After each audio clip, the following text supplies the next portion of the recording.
Buenos días. El Señor les continúe bendiciendo a todos.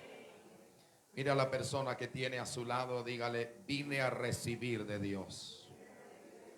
No, pero dígale con más ganas. Yo sé que la mayoría no desayunó. Algunos ni siquiera tuvieron tiempo para preparar un buen café. Pero dígale: yo vine a recibir de Dios. Ahora dígale: hay una palabra del cielo para mí en esta mañana. Dígale: esa palabra me direcciona, me sana si estoy enfermo, me liberta si hay cautividad y me proyecta a ser lo que Dios quiere que sea. ¿Cuántos quieren en esta mañana recibir la palabra? Denle un aplauso al Señor. Vamos, aplauda a Dios con una sonrisa. De 100 a 100 esa sonrisa. Una de 200. Amén. Vamos a aprovechar el tiempo. Tenga la amabilidad. Ya se dijo todo con respecto a mí. Soy de la casa. Usted me conoce, la mayoría. Así que aprovechemos el tiempo. Bendecimos a las personas que están conectados en esta mañana y que acompañaron en la adoración. Les invitamos también a quedarse para este tiempo especial de la palabra de Dios. Nuevo Testamento, libro de los Hechos de los Apóstoles, capítulo 12, versículos 1 al 12. Es la porción de la palabra del Señor en esta mañana para bien de todos. Capítulo 12, libro de los Hechos de los Apóstoles, versículos 1 al 12. Cuando lo ubique, diga amén. De esa forma comprenderé que estamos en el texto y que estamos listos para hacer la lectura de la palabra del Señor en esta mañana. Dice así la palabra bendita y eterna del Señor. En aquel mismo tiempo el rey Herodes echó mano a algunos de la iglesia para maltratarles. Diga conmigo: maltratarles. Y mató a espada a Jacobo, así que no era solo un maltrato, hermano de Juan. Y viendo que esto había agradado a los judíos, procedió a prender también a Pedro. Eran entonces los días de los panes sin levadura. Diga conmigo: la Pascua. No le escuché, repita: la Pascua. Y habiéndole tomado preso, le puso en la cárcel, entregándole a 4 grupos de 4 soldados cada uno, para que le custodiasen. Y se proponía sacarle al pueblo después de la Pascua. Así que Pedro estaba custodiado en la cárcel, pero la iglesia hacía sin cesar oración a Dios por él. Y cuando Herodes le iba a sacar, aquella misma noche, diga conmigo: aquella misma noche. No le escuché, repita: aquella misma noche. Estaba Pedro durmiendo entre 2 soldados, sujeto con 2 cadenas, y los guardas delante de la puerta custodiaban la cárcel. Y he aquí, se presentó un ángel del Señor, y una luz resplandeció en la cárcel, y tocando a Pedro en el costado, repita: en el costado. No le escucho, diga: en el costado. Le despertó diciendo: levántate pronto. Y las cadenas se le cayeron de las manos. Le dijo el ángel: cíñete y átate las sandalias. Y lo hizo así. Y le dijo: envuélvete en tu manto. Y saliendo le seguía, pero no sabía que era verdad lo que hacía el ángel, sino que pensaba que veía una visión. Y habiendo pasado la primera y la segunda guardia, llegaron a la puerta de hierro que daba a la ciudad, la cual se les abrió por sí misma. Y salidos pasaron una calle, y luego el ángel se apartó de él. Entonces Pedro, volviendo en sí, dijo: Ahora entiendo verdaderamente que el Señor ha enviado su ángel y me ha librado de la mano de Herodes y de todo lo que el pueblo de los judíos esperaba. Y habiendo considerado esto, llegó a casa de María, la madre de Juan, el que tenía por sobrenombre Marcos, donde muchos estaban reunidos orando. ¿Cuántos dan gloria al Padre por su palabra? Aleluya.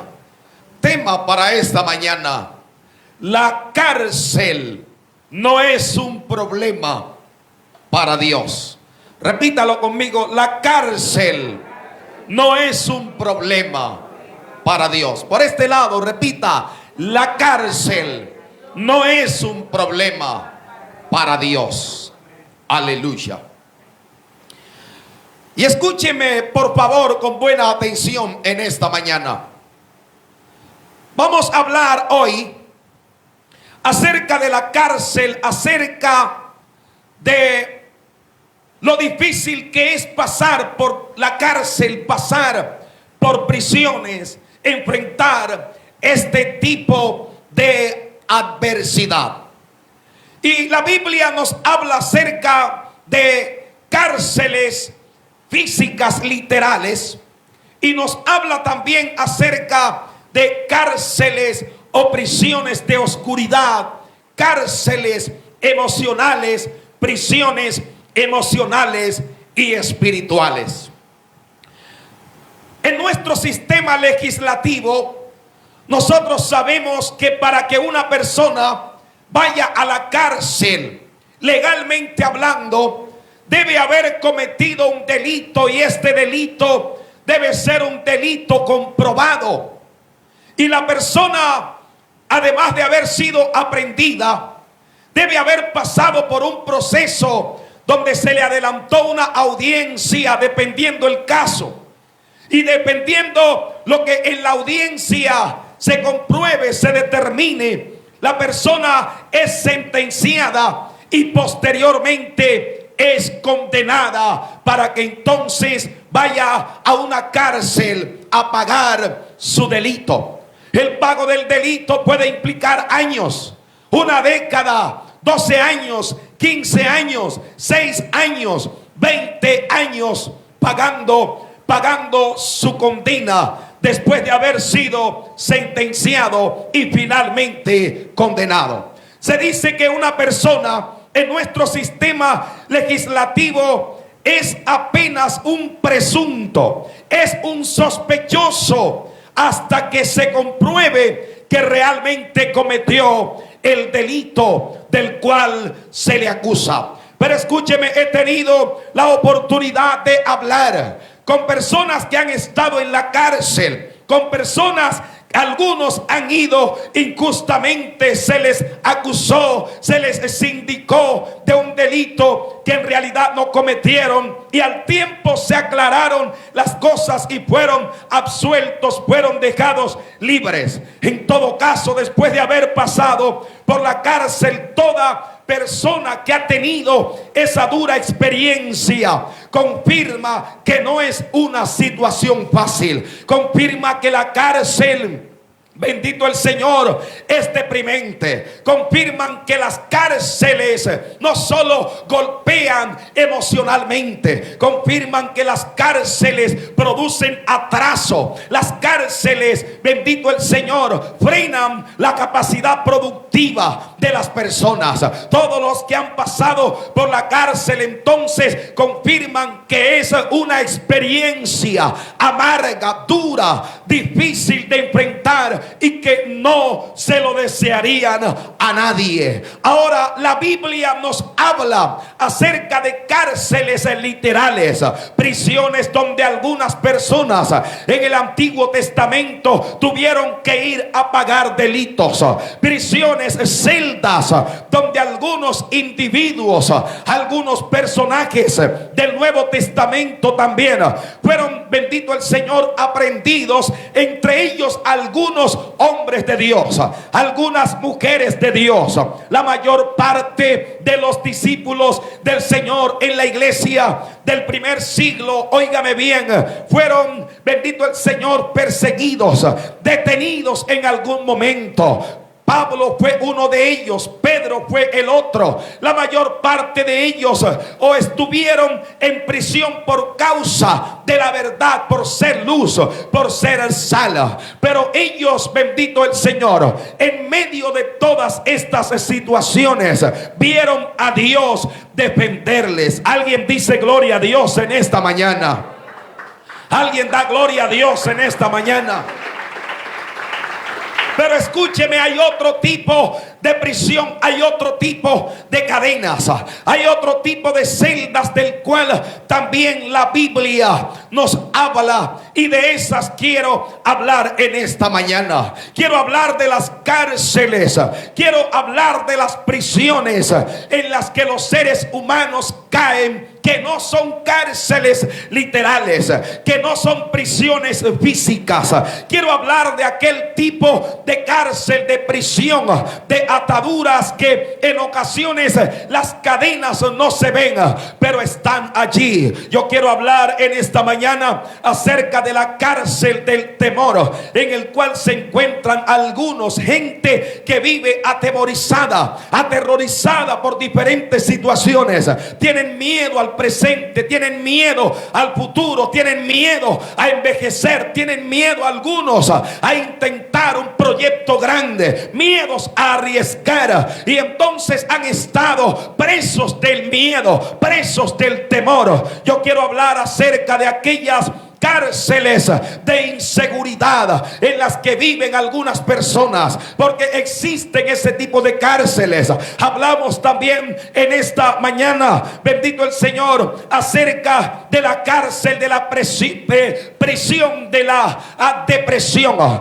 Personas que están deprimidas, que han enfrentado periodos depresivos, que vienen tal vez de familias con esa tendencia depresiva que afectó al bisabuelo, que afectó al abuelo, que persiguió al papá, que ahora persigue a los hijos, a los nietos. Es importante hablar de aquellas prisiones de pobreza extrema, de escasez, de las que algunos, bendito el Señor, aunque han luchado, no han podido liberarse de ellas.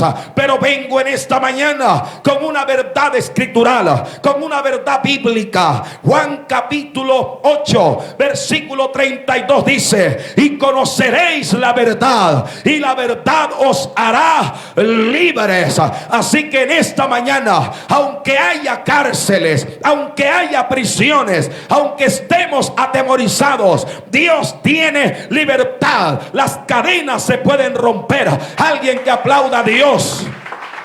La cárcel tiene que acabarse. Diga conmigo: la cárcel no es un impedimento, no es un impedimento para Dios. A su nombre, gloria. Diga conmigo: toda prisión tiene que terminar hoy. ¿Cuántos honran al Señor en esta mañana? Dígamele al que tiene a su lado, dígale: no sé si lo creas, pero hoy toda prisión tiene que acabarse. Tiene que acabarse. Aleluya. Isaías capítulo 42 versículo 7, hay una promesa que le fue dada a un personaje que Dios levantó.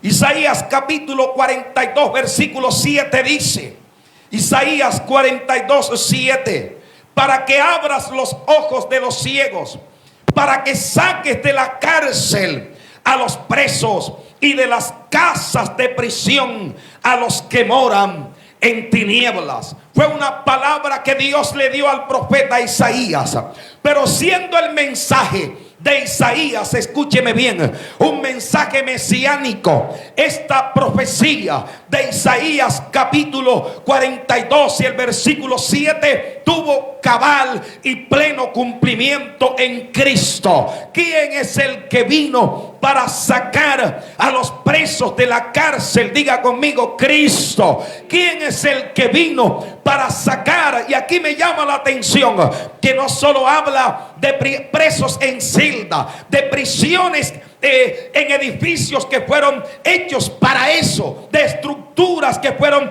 hechas para eso. Si usted nota Isaías capítulo 42 versículo 7, la última parte dice: y de casas de prisión a los que moran en tinieblas. Quiere decir esto que hay gente presa en su propia casa. Sonría, diga conmigo, ay, ay, ay. Vamos, repita, ay, ay, ay. Personas que no quieren salir de su casa porque están deprimidos, angustiados, con un futuro incierto. Pero esta mañana Dios nos está diciendo que viene un tiempo de poderosa libertad de Dios en Cristo Jesús. Diga conmigo, toda casa de prisión hoy se acaba. Nosotros hemos tomado un relato, escúcheme. En el Nuevo Testamento este relato nos presenta un panorama adverso. La Biblia habla de el rey Herodes.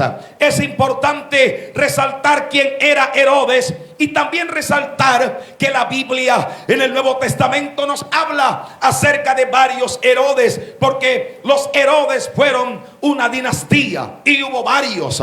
Ahora, el Herodes era el rey de los judíos, gobernaba en Judea. En el tiempo en el que nació Jesús, bendito el Señor, gobernaba Herodes el Grande. Este Herodes el Grande fue el Herodes que provocó la matanza de los niños, buscando matar al Mesías cuando era niño. A ese Herodes el Grande se le debe, bendito el Señor, la reforma del templo al que entró Jesús.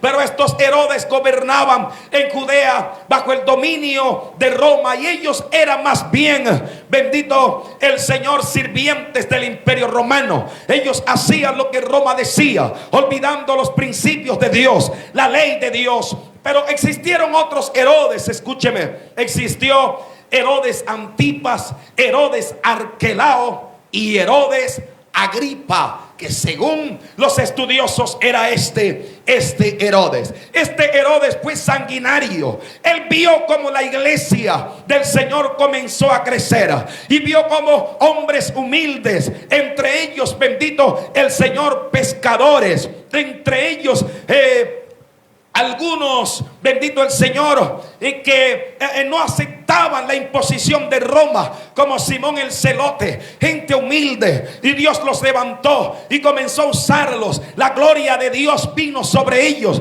y Herodes veía como en el templo había milagros. La gente era impactada y atraída también por esos milagros, porque donde hay milagros la gente es atraída. Y hoy vengo a decir, abriendo el paréntesis, que para Cielos Abiertos comenzó un tiempo glorioso de milagros, de señales, de prodigios. Prepárense, porque la gente va a ser atraída por la gloria de Dios. Pero Dios dice también hoy que para tu casa vienen milagros. Para la casa de los que nos están viendo se desata un tiempo de milagros, de señales, de sanidad, de liberación. Aplauda a Dios en esta mañana. Un tiempo de milagros, de señales se desata. Aleluya. Diga conmigo, gloria a Dios. Gloria a Dios. Cuando Herodes vio esto, consideró no solo a los discípulos del Señor una amenaza, consideró la iglesia una amenaza, y entonces intentó frenarlo. Lo que Herodes no se imaginaba, lo que el rey Herodes no sabía, es que a la iglesia de Cristo nada ni nadie la detiene. ¿Cuántos están? Gloria a Dios. Levanta la mano derecha, diga conmigo: somos el cuerpo de Cristo, la familia de Dios. Ahora mira el que tiene a su lado, dígale: tú eres hijo de Dios, miembro de la familia de Dios. Dígale: quiero recordarte que somos indetenibles, somos indestructibles. Cuanto más nos presionan, más nos multiplicamos. Cuanto más nos obstruyen, más crecemos. Cuanto más nos estorban, más avanzamos. Cuanto más nos quieren frenar, más productivos nos volvemos. Cuanto más adversidad viene, más agresivos nos volvemos. Dale un aplauso fuerte a Dios en esta mañana. Vamos, diga conmigo: ni Herodes ni los faraones han podido frenar, detener la iglesia. ¿Cuántos dan gloria al Señor? Y Herodes no lo sabía, como tampoco, bendito el Señor, se lo imaginaba el faraón de Egipto en el cautiverio. Por eso dice Éxodo, escúchame, concuerda con lo que estoy diciendo de Herodes, el que mató a Jacobo, hermano de Juan, y luego aprendió también a Pedro, lo puso en la cárcel. Ellos no se imaginaban que cuanto más obstruían, cuanto más se oponían, ellos estaban realmente haciendo un favor, porque cuanto más oposición hay, más nos multiplicamos y más crecimiento hay. ¿Cuántos dan gloria a Dios? Éxodo capítulo 1 versículo 12 dice, Éxodo capítulo 1 versículo 12: pero cuanto más los oprimían, tanto más se multiplicaban y crecían. ¿Cuántos dan gloria a Dios?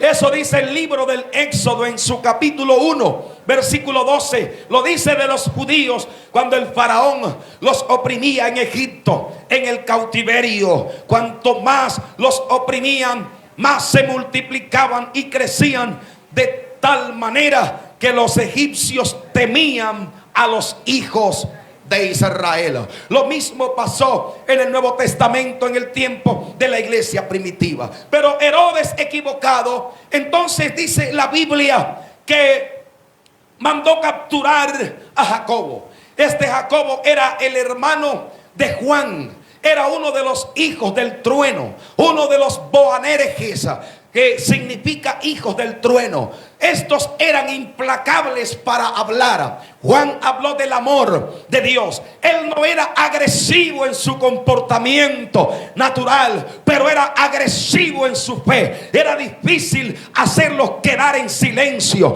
Era como un miembro de cielos abiertos, que si le tapan la boca, habla con los dedos. Dale el aplauso al Señor. Era como uno de nosotros. Bendito el Señor, a su nombre gloria. Entonces Herodes dijo: captúrenlo. Lo capturaron y lo decapitaron. La Biblia aquí dice que los mandó a prender para maltratarlos. Pero maltrato es una cosa y asesinato es otra. ¿Cuántos me están escuchando lo que digo? Eran maltratados en la cárcel. ¿Cómo maltratados? Porque la cárcel deprime. La cárcel, bendito el Señor, resta, disminuye capacidad productiva. La creatividad de una persona está comprobado psicológicamente cuando es apresado, su capacidad creativa disminuye. Así que era un maltrato. Diga conmigo: todo maltrato tiene que cesar. Mire al que tiene a su lado, dígale: Dios obra. Y toda forma de maltrato que hayas experimentado tiene que acabarse. Viene el tiempo de buen trato para ti. El tiempo de un trato, bendito el Señor, donde el Padre eterno te abraza, donde el Padre te consuela. Si yo estuviera en su silla, levantaría un aplauso grande a Dios. Todo maltrato psicológico, físico o verbal tiene que cesar. Has llegado a los mejores brazos, a los brazos del Padre, el que tendrá buen trato para ti, el que te consolará. Si yo estuviera en su silla, daría un aplauso más grande a Dios. Te vas a olvidar de los años de maltrato en el mundo. Como ha ocurrido hoy, es un testimonio. El mundo te trató mal. El mundo, bendito el Señor, el sistema te oprimió, te maltrató, te secuestró, te castró capacidad productiva. Pero Dios vino a hacerte bien. A su nombre damos gloria. Si puede, aplauda la gloria la gloria del Señor en esta mañana. Así que Herodes mandó o hizo decapitar a Jacobo. Un hombre de Dios decapitado produjo, bendito el Señor, no solo prevención, hay que ser sinceros, produjo temor en el resto de la iglesia. Cuando alguien, bendito el Señor, es maltratado y finalmente muerto por una causa, esto previene a los que están en la misma causa. ¿Cuántos me están escuchando lo que digo? ¿Cuántos me escuchan lo que digo? Diga conmigo, pero no nos vamos a detener. Repítalo, no nos vamos a detener. No nos vamos a detener. Entonces, cuando Herodes vio que esa situación agradó al pueblo judío, porque él quería congraciarse y tener al pueblo de este lado, es una actitud política muy antigua, sin el ánimo de denigrar ni de hablar mal de un político, pero es el comportamiento político histórico. Si tengo al pueblo, tengo el poder. Y él quería prolongarse en el poder, quería hacer lo que le agradaba al pueblo. En este caso, violencia, y el pueblo se agradó, deleitó en eso. Entonces dijo: si les gustó que capturé e hice asesinar a Jacobo, entonces tráigame a la cabeza más visible, tráigame a Pedro. Y mandó capturar a Pedro y lo aprendieron y lo llevaron a la cárcel. La Biblia dice que era la semana de la Pascua. Diga conmigo, la semana de la Pascua. La Pascua, bendito el Señor, terminaba el sábado en la tarde, más o menos 6 de la tarde. Se clausuraba la Pascua y estaban en plena Pascua cuando lo mandó capturar y dijo: por respeto al pueblo, no lo voy a hacer decapitar hasta que no termine la Pascua. Pero sabes una cosa, fue lo que Dios usó para mostrar su gloria en Pedro. Cuando Dios está en el asunto, hay circunstancias que Dios va a usar, hay eventos que Dios va a usar para mostrarte su favor. Hay cosas que no estás entendiendo, pero que están pasando y Dios las está usando. El Padre las va a usar para socorrerte, para defenderte. Si estuviera en tu silla, daría un aplauso fuerte a Dios. Deja que el Padre obre en medio de la amenaza, de las acechanzas. Dios es recursivo. Bendito el Padre. Y va a tener recursos múltiples para defenderte. ¿Qué usó Dios con Pedro? Diga conmigo, la Pascua, la fiesta de los judíos. Pascua significa salida, y Dios usó la conmemoración de la salida de Egipto, la Pascua, la fiesta en la que comían el pan sin levadura con hierbas amargas. Lo comían de pie, pero Pedro estaba preso en la cárcel con los pies metidos en el cepo, con cadenas en sus manos. Así que esa Pascua para Pedro no fue una Pascua como las otras, fue una Pascua diferente, una Pascua, bendito el Señor, con martirización. De pronto esta temporada para usted no ha sido la mejor, pero Dios va a responder con maravillas en su vida. Si yo estuviera en su silla, le daría un aplauso al Rey eterno en esta mañana. Ahora, es importante comprender que el enemigo siempre intentará atacar cabezas visibles.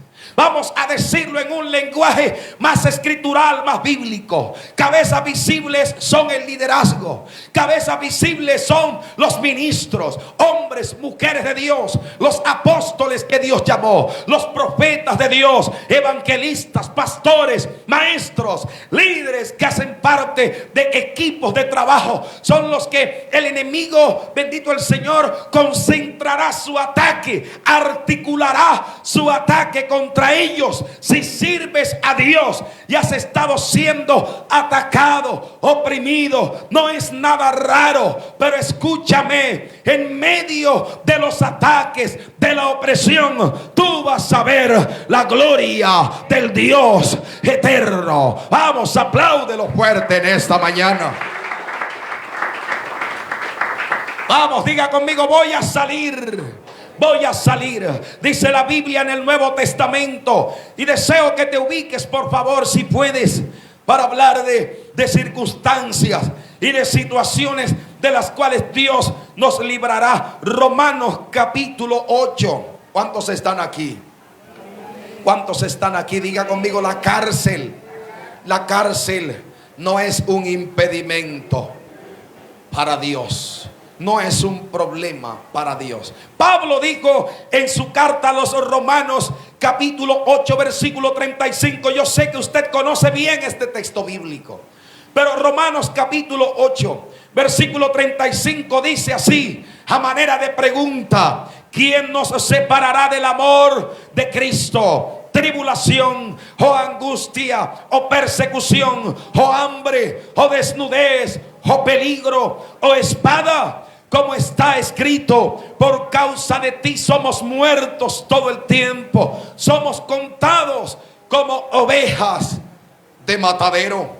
Antes, me encanta el versículo 37, antes en todas estas cosas somos más que vencedores por medio de aquel que nos amó. Mire al que tiene a su lado, dígale: no estoy ignorando la opresión. Mírelo, predíquele, dígale: no estoy ignorando los ataques. Ahora dígale: pero yo sé que soy más que vencedor en Cristo Jesús. Dele el aplauso al Señor en esta mañana. Pero sigue diciendo Romanos 8:38, dice, Pablo dijo: por lo cual estoy seguro. ¿Cómo estaba Pablo? Oh, ¿cómo estaba Pablo? Diga: seguro. Mire al que tiene a su lado, dígale: lo contrario a seguridad, ministrele, ministrele. Es básico, pero ministraselo. Dile: lo contrario a seguridad es inseguridad. Ahora dígale: yo estoy como Pablo, estoy seguro. ¿Cuántos están seguros aquí? Pase lo que pase, aunque el dólar suba o baje. ¿Cuántos dan gloria a Dios? Ahora los que siguen, bendito el Señor, los que siguen la actualidad global, se dice que el conflicto allá en Oriente afectará a los países del mundo, que van a subir todos los insumos que vienen de esos sectores del mundo, de allá, de Israel, de por ahí, de estos países aledaños, Irán e Irak. Pero escúchame, estamos como Pablo, estamos seguros. Ministrele al que tiene a su lado, dígale: estoy seguro. Diga: aunque haya prisiones, aunque haya amenazas. Pablo dijo: por lo cual estoy seguro de que ni la muerte ni la vida, mira la profundidad con la que habló Pablo, ni ángeles, dijo, por si algo terrenal no te espanta, que tampoco te espante lo celestial, que tampoco te espante lo sobrenatural. Por lo cual estoy seguro de que ni la muerte, ni la vida, ni ángeles, ni principados, ni potestades, ni lo presente, ni lo porvenir, me encanta, ni lo alto, ni lo profundo, ni ninguna otra cosa creada nos podrá separar del amor de Dios que es en Cristo Jesús, Señor nuestro. Ah, ¿cuántos dan la gloria al Señor en esta mañana? Ahora quiero que escuches las condiciones en las que se encontraba Pedro, porque no quiero divorciarme de la situación que Pedro enfrentó por un fin de semana completo.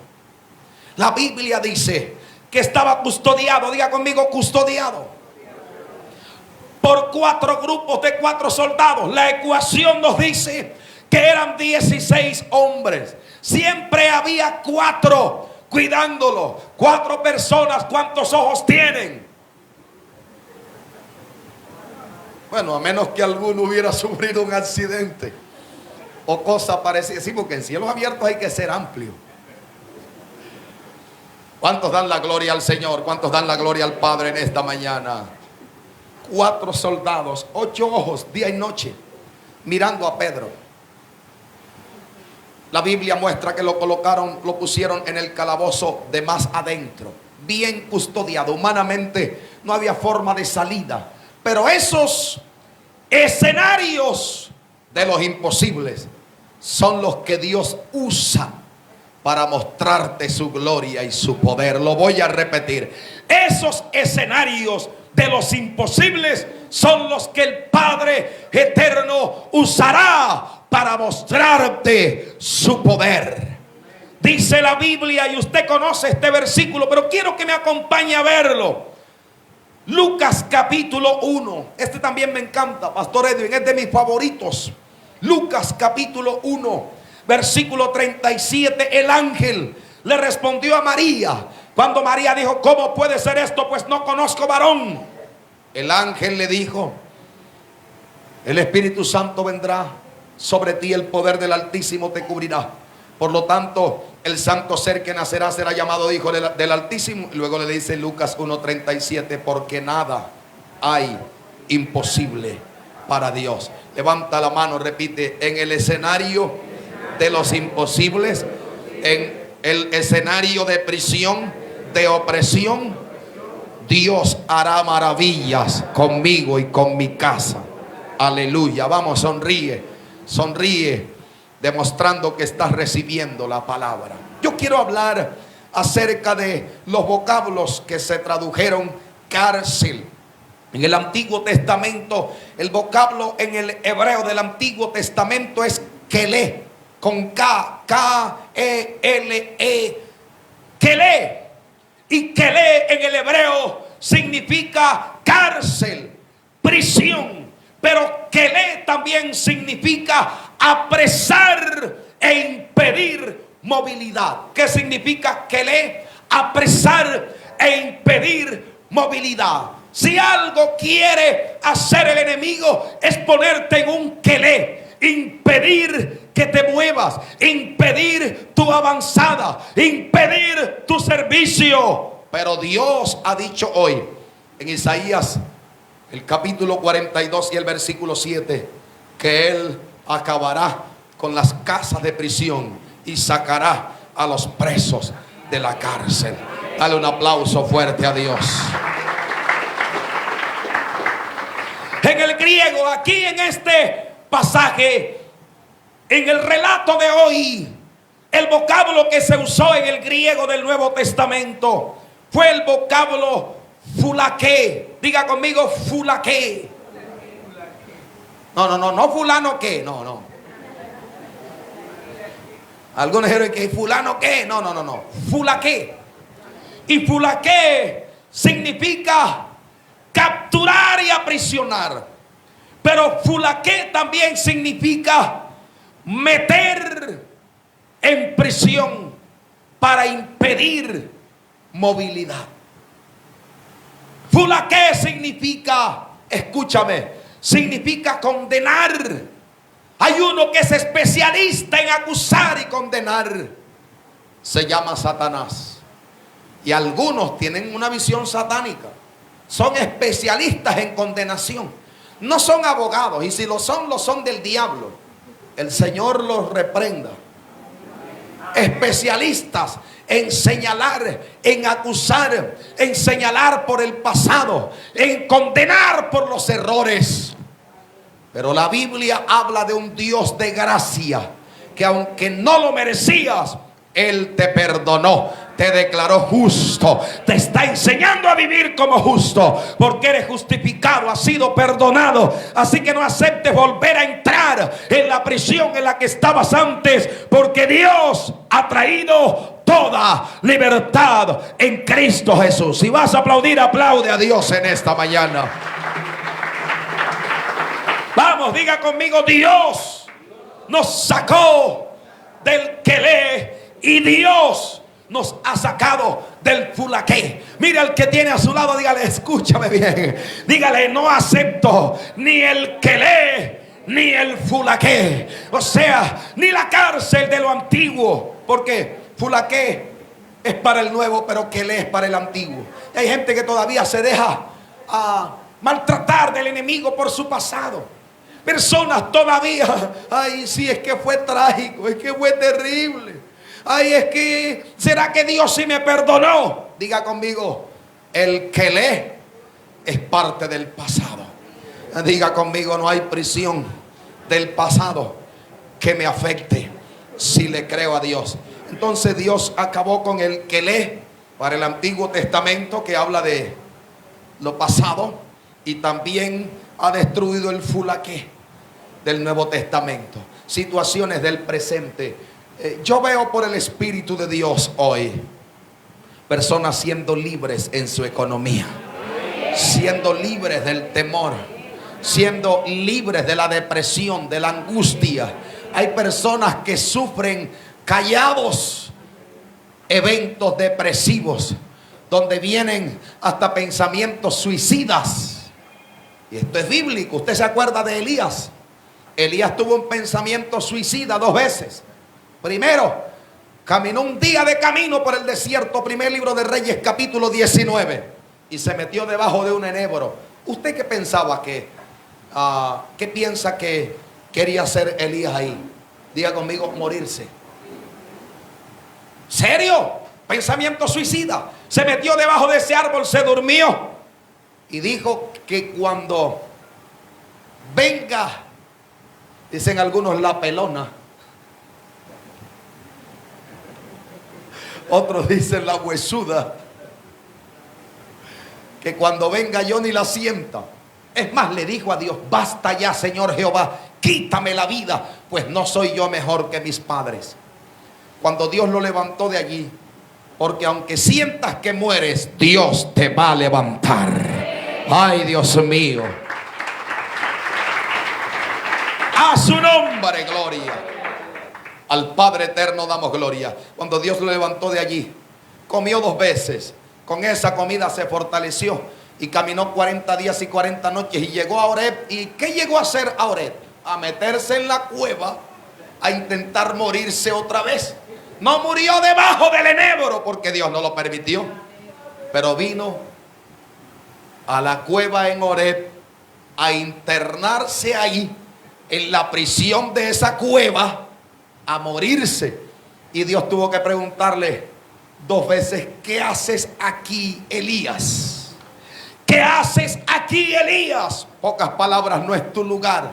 No tienes que continuar en el quelé. Tampoco tienes que aceptar el fulaqué, ni la prisión por las cosas del pasado, ni la prisión por las cosas del presente. Dale un aplauso grande al Rey. En esta mañana dale el aplauso.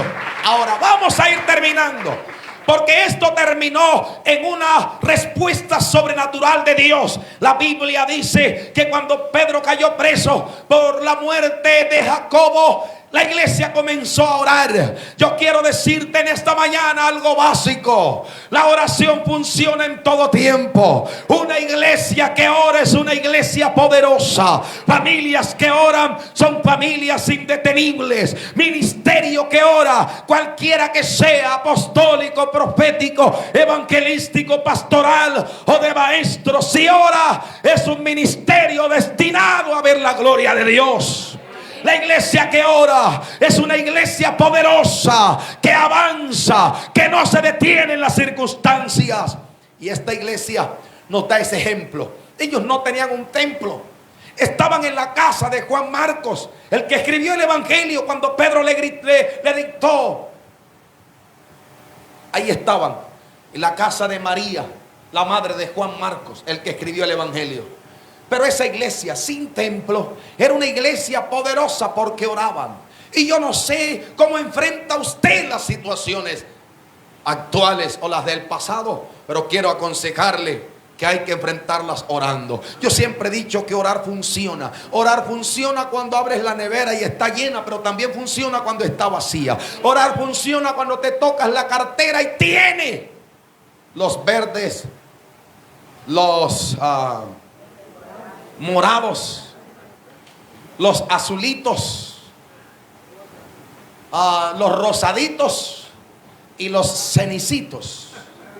Funciona, pero también funciona cuando tocas y no hay nada, porque orar genera un ambiente apropiado para que el Dios de la plata y el oro ponga plata y oro en tus manos. ¿Cuántos dan gloria a Dios? Ahora escúchame, ¿qué hacer para acabar con las prisiones? Diga conmigo: toda prisión desaparece. Mire al que tiene a su lado, dígale: hasta hoy la prisión en mi economía hasta hoy. Diga conmigo, toda cárcel se acaba hoy. Vamos, mira al que tienes a tu lado, predícaselo, dígale, toda cárcel.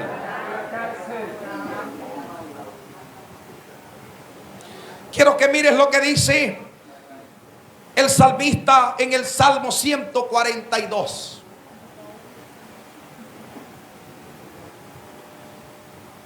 Y a mí me llama la atención porque cuando le hacemos contexto al Salmo 142, el salmista no estaba literalmente preso, pero en su oración cantaba, porque los salmos fueron canciones. En el Salmo capítulo 142, el verso 7, el salmista dijo: saca mi alma de la cárcel para que alabe tu nombre. Me rodearán los justos porque tú me serás propicio. ¿De qué cárcel le hablaba el salmista a Dios allí? De esa cárcel de angustia, de esa cárcel de tristeza, de esa cárcel donde intentamos avanzar y no podemos.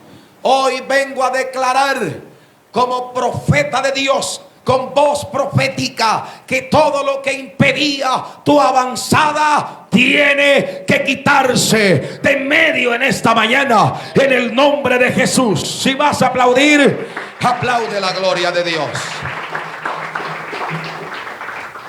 Diga conmigo, Dios, saca mi vida y a los míos de toda cárcel. Pero ¿qué hacer? ¿Qué hacer? Hay otro relato que quiero unir a este, y es el relato de Hechos capítulo 16, donde Pablo y Silas estaban presos en la cárcel de Filipos. Y usted conoce el contexto de Hechos capítulo 16, así que no voy a leerlo y luego a desglosarlo, porque el tiempo no me da y me quitan el micrófono y me sientan. Amén. Amén. Suena el timbre, como los consejos comunales que conocimos. Y decía, a ver, señor, ya usted está hablando mucho, ya sonó el timbre, así que siéntese, por favor. Continuamos. Ojalá no nos censuren el vídeo. ¿Qué hacer para acabar con las cárceles? Primero, hay que adorar aún viendo las cadenas. Diga conmigo, hay que adorar a Dios aún viendo las cadenas. Aunque veas las rejas, aunque veas las cadenas, adora. Hechos capítulo 16, rapidito a Hechos capítulo 16, porque el reloj corre. Adora aún viendo las cadenas, adora aún viendo las rejas. Capítulo 16, libro de los Hechos, versículo 23. Hechos capítulo 16, versículo 23 dice: después de haberles azotado mucho, los echaron en la cárcel, mandando al carcelero que los guardase con seguridad, el cual, recibido este mandato, los metió en el calabozo de más adentro y les aseguró los pies en el cepo.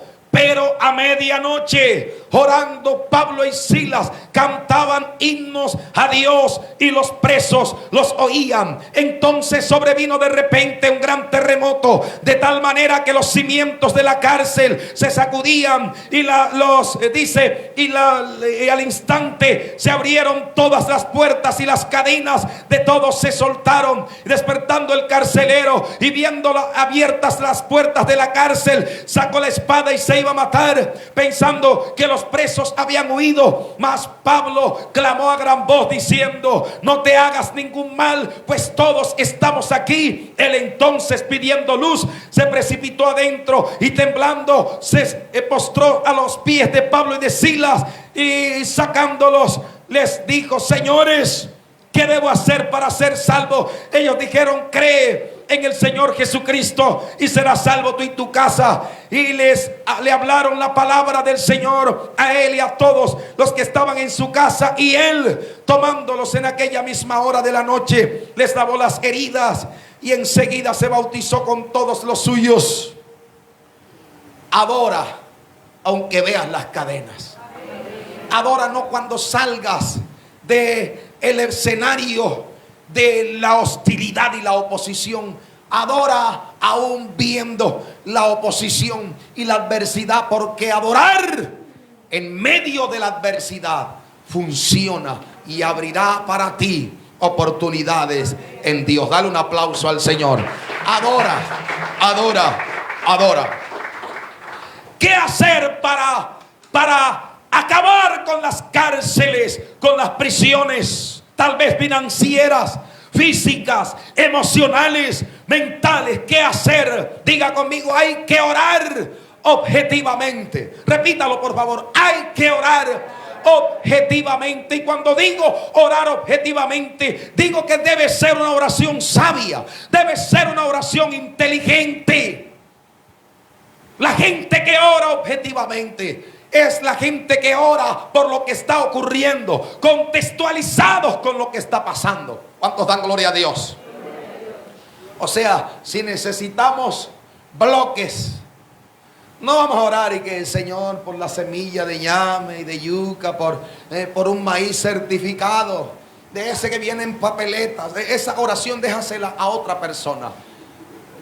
Ora objetivamente. Si es bloque, Señor, provee esos bloques, Padre.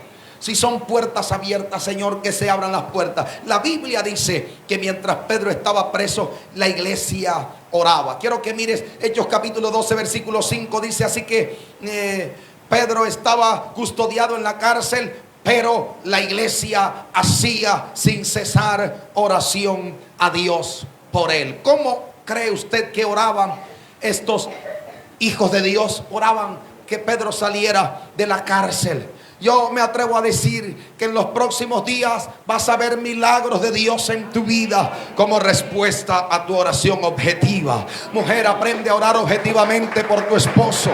Esposo, ora objetivamente por tu esposa. Ore objetivamente por la iglesia, por sus pastores. Dale un aplauso más grande a Dios.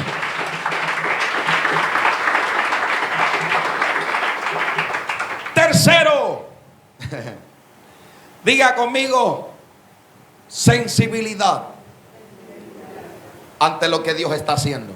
Mira al que tiene a su lado, dígale, sensibilízate. Algunos dijeron hospitalízate. No, eso déjeselo a otro. No va a ser necesario que se hospitalice. Diga, sensibilízate. Yo quiero que note un detalle. Siempre he dicho que para predicar la palabra hay que ser detallista. Quiero que notes que cuando el ángel entró a la cárcel, Pedro estaba dormido, pero el ángel hizo algo y esto me llama la atención. Quiero pedirle por favor al pastor Edwin Eduardo Taborda Martínez que venga acá para hacer gráfico y va a salir en el video. Ese video me lo descargo yo en el nombre de Jesús. Pedro dormido, el ángel vino, pudo haberlo tocado en su oreja, pudo haberle tocado el dedo gordo del pie, pudo haberle puesto la mano en el hombro, pero la Biblia dice que lo tocó en su costado. Porque el costado es una parte que sensible. Cuando usted ve que alguien saca el dedo e intenta tocarle su costado, ¿qué hace? Se previene y dice, hey, one moment, please. No. Y eso hizo el ángel. Pedro dormido y el ángel viene y toca su costado, parte sensible. Y en medio de las circunstancias, Dios va a poner sensibilidad en su corazón. Dios nos va a hacer sensibles como para contemplar su gloria y su poder. Aquí hay gente a la que Dios ha sensibilizado para ver su gracia manifestada. ¿Cuántos alaban a Dios en esta mañana? Sensibles. Sensibles. ¿Cuántos van? 3, 4.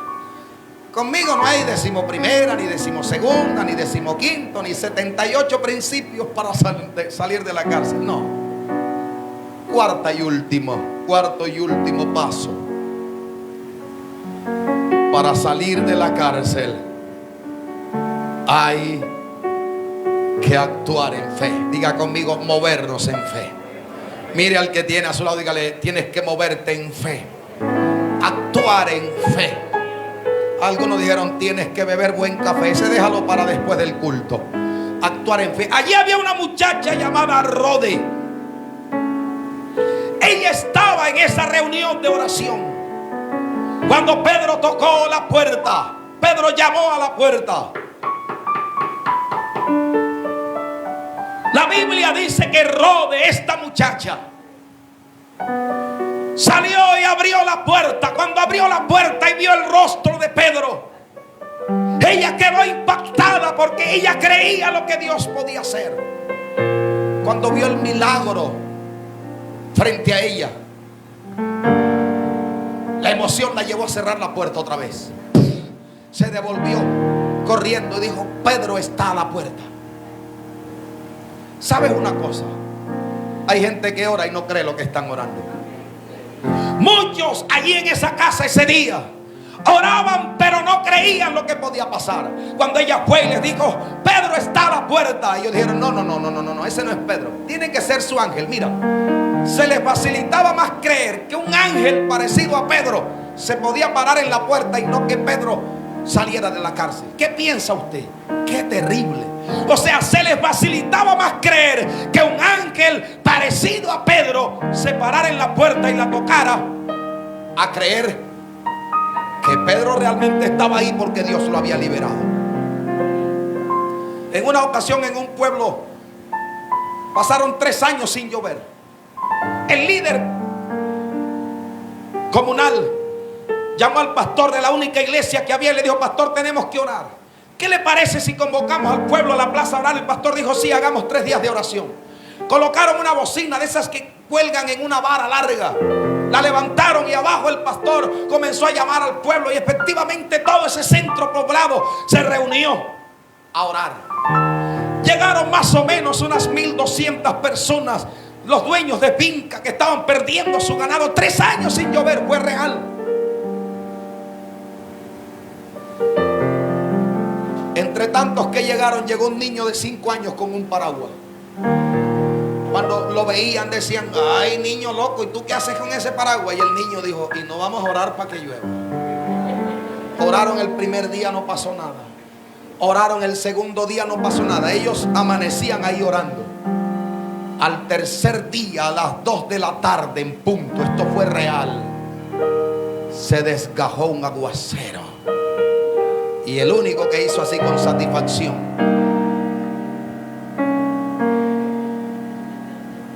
fue el niño de 5 años. Entonces todos decían que dame un ladito. Y el niño decía, ¿para qué no trajeron el de ustedes? Pero antes todos lo llamaban loco. Si oraban por lluvia, debía llevar el paraguas. Ahí estaba pasando que no creían. Pedro se para la puerta, pero ellos decían, no es Pedro, es su ángel. O sea, para ellos era más fácil creer que un ángel parecido a Pedro se parara en la puerta que creer que Dios lo había sacado de la cárcel. Hay mucha gente así, enredados en su fe. Menos mal no es usted. ¿Cuántos dan la gloria al Señor? Entonces, señores, hay que creer lo sobrenatural de Dios. Hay que creer lo sobrenatural de Dios. Ponte de pie, ponte de pie, ponte de pie, ponte de pie. Ponte de pie esta mañana, levanta tus manos. Levántalas, quiero orar. Yo sé que viniste hoy temprano creyéndole a Dios. Sé que la palabra de esta mañana era para ti. Sé que la recibiste. Los que están allí siguiendo esta transmisión a través del Facebook Live, levante sus manos. La palabra de esta mañana es para usted. Hoy los temores cesan. Hoy la cárcel, la prisión de depresión, de angustia, de inseguridades. Hoy la cárcel de la farmacodependencia cesa. Personas que si no toman pastillas para una cosa, para la otra, no están tranquilos. Dios hoy te sana en el nombre de Jesús. Arrabasoja y acatamando. Vamos, levanta las manos y adora a Dios. Levántalas y adora. La palabra de esta mañana ha generado un ambiente poderoso. Ha generado un ambiente de respuestas. Hay un milagro tocando a tu puerta. Hay un milagro tocando tu puerta. Dios te ha respondido. El Padre te ha respondido en esta mañana. Las manos arriba. Diga conmigo: yo hoy entrego a Dios todo que lee. Lo entrego en las manos de Dios. La cárcel por las cosas del pasado, la cárcel por las cosas antiguas, se deshace hoy. Se deshace. Ningún pasado me va a tener encarcelado, preso. Todo fulaqué, situaciones del presente, hoy las entrego a Dios. Dios tiene poder. La cárcel no es un impedimento para Él. Cárceles económicas, cárceles por circunstancias. Hoy salimos. Toda cárcel, toda forma de prisión que se había manifestado en tu casa, hoy se deshace. Digo que se deshace en el nombre de Jesús. En el nombre de Jesús. En el nombre de Jesús. Reciba. Oh, arriasoja. Ea catamandoja. Riabastoja. Oh, macatamando riabase. Reciba. ¿Dónde está? Reciba. Dios lo hace esta mañana. Dios lo hace. Hay una respuesta divina. Hay una respuesta sobrenatural para usted. Hoy mismo, hoy mismo, hoy mismo, hoy mismo, hoy mismo. Que para Bantosima, hoste aquí mantorriabáis. Veo oportunidades. Veo la mano de Dios extendida, quebrantando lo que impedía una oportunidad como la has pedido. Esa oportunidad viene. Todo lo que no pudiste lograr en el pasado, Dios te dice: lo voy a poner en tus manos. Porque te has humillado, porque has humillado tu corazón, porque has sensibilizado tu espíritu. Veo a Dios favorecerte. Un tiempo de favor divino comienza para ti. Levanta esas manos, recibe en el nombre de Jesús. En el nombre de Jesús.